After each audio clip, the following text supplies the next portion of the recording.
Genesis chapter 3 from verse 6. And when the woman saw that the tree was good for food, and that it was pleasant to the eyes, and a tree to be desired to make one wise, she took of the fruit thereof, and did eat, and gave also unto her husband with her, and he did eat. Verse 7. And the eyes of them both were opened, and they knew that they were naked, and they sewed fig trees together, and made themselves aprons. And they heard the voice of the Lord God walking in the garden in the cool of the day. And Adam and his wife hid themselves from the presence of the Lord God among the trees of the garden. And the Lord God called unto Adam and said unto him, Where art thou?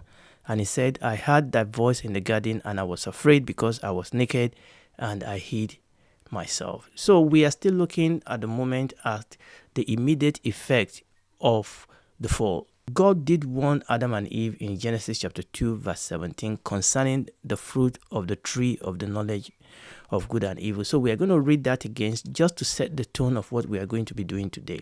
But of the tree of the knowledge of good and evil thou shalt not eat of it, for in the day that thou shalt eat therefore thou shalt surely die. The emphasis for in the day. ERV, but you must not eat from the tree that gives knowledge about good and evil. If you eat fruit from that tree, on that day you will certainly die. On the day that you eat of that fruit, it is inescapable. You will die. That is how strong it was. But the fact is, when Adam and Eve ate of this fruit, we don't have any record that they have a massive cardiac arrest or they have a massive stroke and they fell down and they died after they've eaten this forbidden fruit. In fact, when we read Genesis chapter 5, verse 5, it tells us that Adam went on to live about 930 years before he physically died. Let's read that. And all the days that Adam lived were 930 years, and he died. So then the question is, in what way did they die when they ate the fruit? God said, on the day you eat, you will certainly die. Then there's no argument about that. Adam and Eve died on that day that they ate that fruit. So we then have to ask ourselves, there's a gap in our knowledge here. The question is, obviously they didn't die the way we thought they would die or the way we have interpreted what God said. So what we need to ask ourselves is, what was God saying when God said that they will die on that day? In what way did they die when they ate the fruit? So to help us answer this question, we need to go back to previous studies that we've done before. Because previously we asked ourselves, who was Adam? That was in episode 126 and episode 127. We talked about the constitution of human, both male and female. So if you are not part of that episode, please go back. We talked about the constitution of human, and we said that man, women, we are spirit, soul, and body. Let's read from the book of Genesis chapter 2, and we're going to read just one verse, verse 7. And the Lord God formed man of the dust of the ground and breathed into his nostril the breath of life, and man became what? A living soul. 1 Thessalonians chapter 5 verse 23 says, and the very God of peace sanctify you wholly. And I pray, God, your whole spirit, soul, and body be preserved blameless unto the coming of our Lord Jesus Christ. So essentially, I'm just reading that to remind us that that is the constitution of man. You are seeing me now, but really what you are seeing is my body. Inside me is what the Bible called the inner man, the hidden man. That is my soul and my spirit. Now, I'm not going to be tempted to go deeper into that. But what we saw is that our spirit connects us to God. Our body connects us to the physical, and our spirit connects us to God. God, the source of life. God, our real life, okay? And this is really very, very important, that God is the source of life. And we are talking about in what way did Adam and Eve die. You need to understand that our spirit, the reason why we have life in ourselves is because our spirit is connected. Or maybe I should put it this way, the reason Adam and Eve had life, the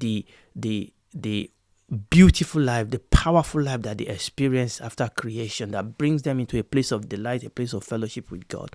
You know, the life that they enjoy in that garden, the reason why they had that life really is because they were connected to God himself, who is the very source of life. Okay, and let's read a couple of verses just to try and buttress what we are saying.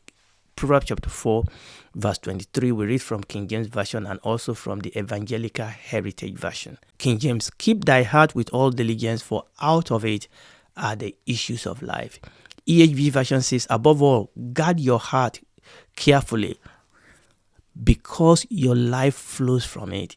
Our life flow from our heart. Let's read Proverbs chapter 20, verse 27. Again from King James Version. For the spirit of man is the candle of the Lord, searching all the inward parts of the belly. EHV Evangelical Heritage Version says, a man's spirit is the lamp of the Lord. It illuminates the depths of his heart. Now, the reason I just read those two scriptures is for us to see that, to buttress the fact that, our life, the spirit, our spirit connect us to God himself, who is the source of our life. Proverbs chapter 4 verse 23 says that our life flow from our heart. Remember what we said about the heart? Again, I'm not going to go back talking about those things.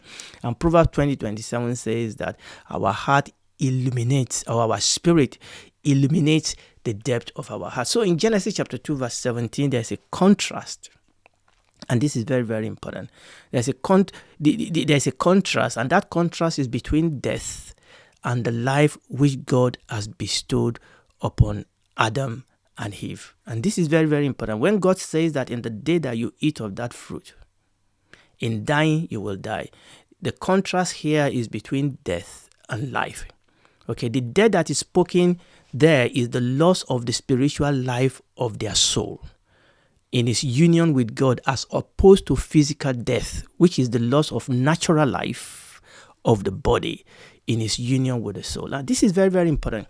So when God was saying that they will die, it was not talking about the loss of natural life, because our natural life, the life that you and I, that we demonstrate on earth, is actually because of the union of our body with our soul. That is what gives us the natural life.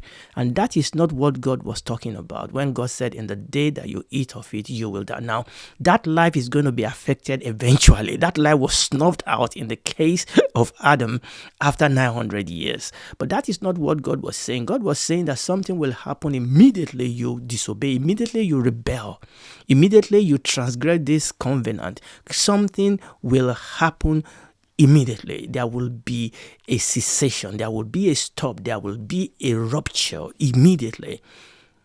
But that rupture is talking about the spiritual life. Again, that spiritual life is the life of the soul because of his union with God. The first death would eventually then lead to the second death. But what God was talking about in Genesis chapter 2 verse 17 was not the second death, was not the loss of natural life. It was talking about the first death, which is the loss of spiritual life. Without having first died spiritually, Adam and Eve will not have been able to die physically. But once they die spiritually, then death set in, and eventually their body was taught how to die. You see, when you look at our body, our body is gorgeous, it's complex. Our body is a miracle. Structurally, our body was created in such a way so that it will live forever. Do you know that every single blood cell in your body, in 3 months, they will be renewed, they will be changed? Our body, our skin is shedding cells all the time so that new one can be created. Unfortunately, because of sin, even the new one seems to have abnormality in increasing measure, which is the reason why after some time of growth, our body start declining again. But when you look at the body of human, you will see that it's as if God created our body to live forever. They lost their spiritual life, Adam and Eve. They became dead to God and divine things. They forfeited their entitlement to immortality, and they became liable to eternal death. And eventually, they also died physically.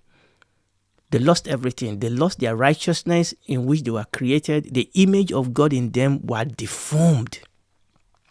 The power and the faculty of their soul were corrupted, and they became dead in sins and trespasses.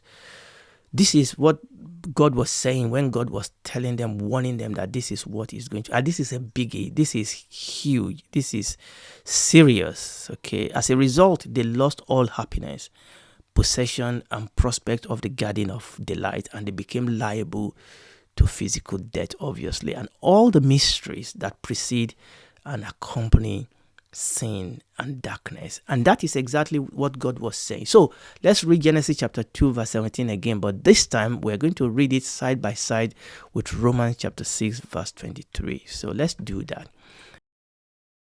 But of the trees of the knowledge of good and evil thou shalt not eat it, for in the day that thou eatest thereof, thou shalt surely die. Now it makes a lot of sense what God was saying to us, obviously, what God was saying. But Romans chapter 6, verse 23 throw light on this. Paul was writing by the Holy Spirit. He said, for the wages of sin is what? Is death. But the gift of God is eternal life through Jesus Christ our Lord. The wages of sin is death. But the gift of God is eternal life through Jesus Christ our Lord. Obviously, all that is, okay, maybe I should go far ahead of me. Obviously, this conflict that we are seeing now, that is becoming their nightmare, that is becoming the reality of Adam and Eve, is going to be resolved in the second Adam, who is the Lord Jesus Christ himself. I just thought I should mention that. So understand that there is a sure, there's an inescapable price to pay for breaking God's covenant, for rebelling against God, for their disobedience, and for their rejection of the reign and the rule of God. And this was that price that they are paying. That price, the Bible call it death. Paul called it in that Romans chapter 6, verse 27, he called it the wages of sin. The wages of sin is death. The wages here is talking about a soldier's payment for given service, for the service that the soldier render for their country, going to risk their life. So the wages there is what you pay them for doing that. Okay. And the Bible says that the wages of sin is death. So Romans chapter 6 verse 23 is telling us about the reality of retribution. As sure as the soldier will be paid for the service they render. Okay. And he's saying that as sure as that, there is a payment for sin, and we see that play out fundamentally in Genesis chapter 3. The wages of sin is death. So one of the truths that is being established for us in this verse is the fact that God, the same God who has been their delight, this God is also a judge. Here we see the reality of retribution, judgment and justice. God is a righteous God. God is not arbitrary. God does not do things arbitrarily. God is a righteous God, and rebellion against God will lead to death. Rebellion against God, who is the giver of life, can lead only to death. All right. If we rebel, God is the source of life. If we rebel, when they rebel, Adam and Eve, when they rebel against God and disobeyed him, there is only one outcome.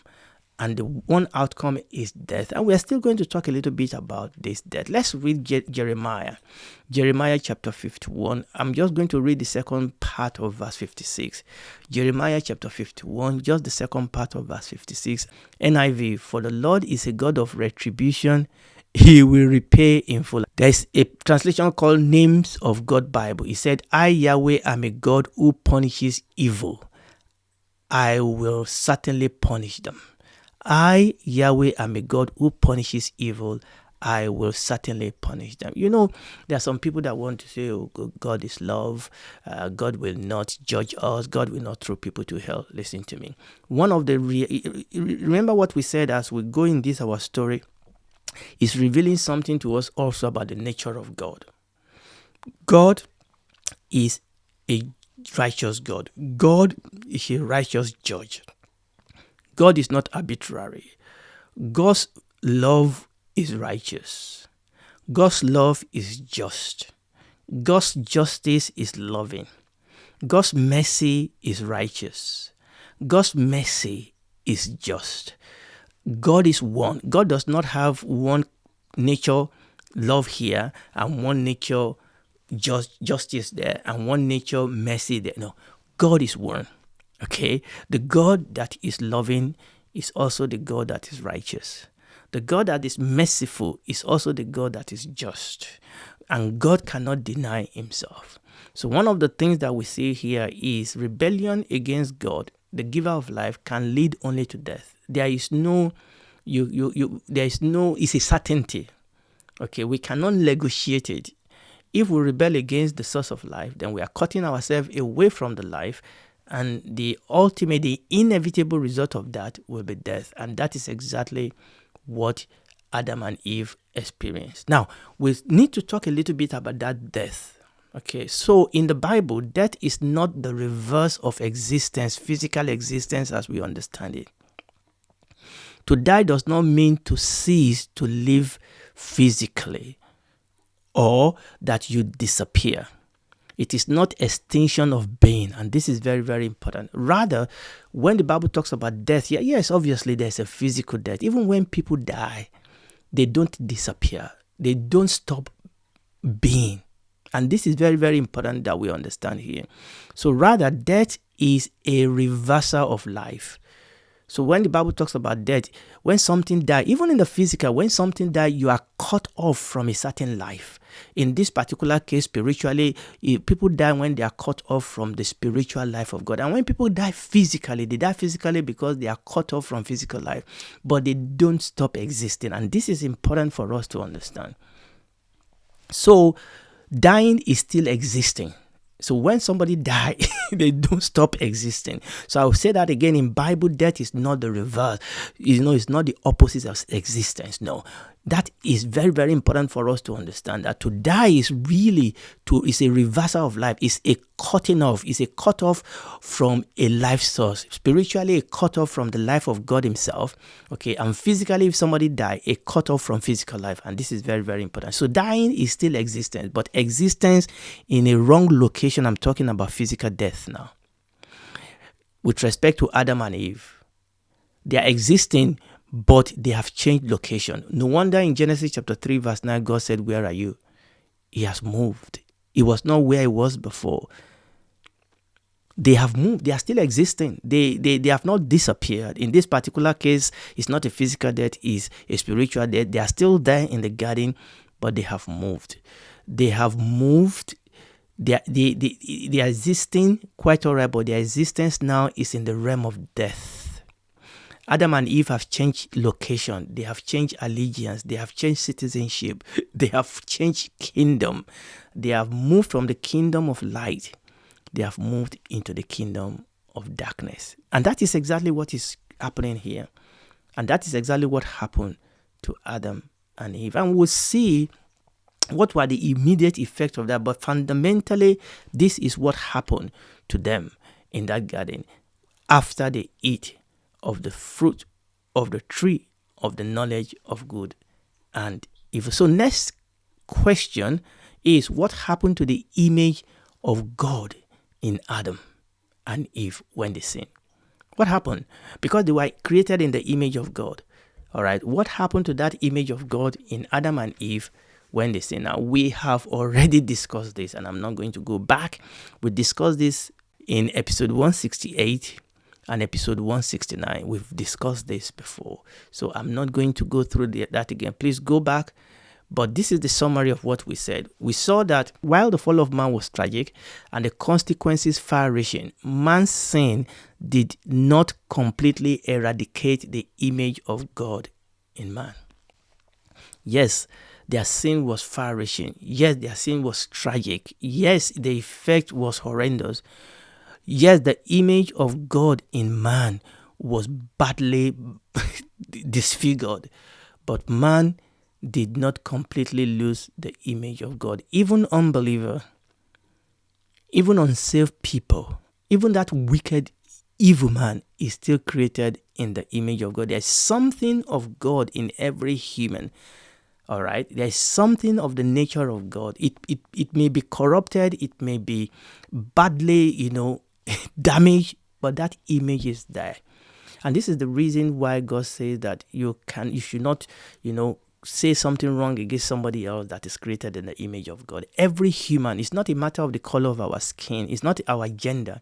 It is the fact that we are human. There is something of God in every human, young or old, even in that baby, even in that, that baby, that fetus that is in the womb is made after the image of God. It's created in the image of God. There's something of God in every human being. Indeed, in the fall, the image of God in man was irreparably damaged and corrupted, but it was not totally eradicated.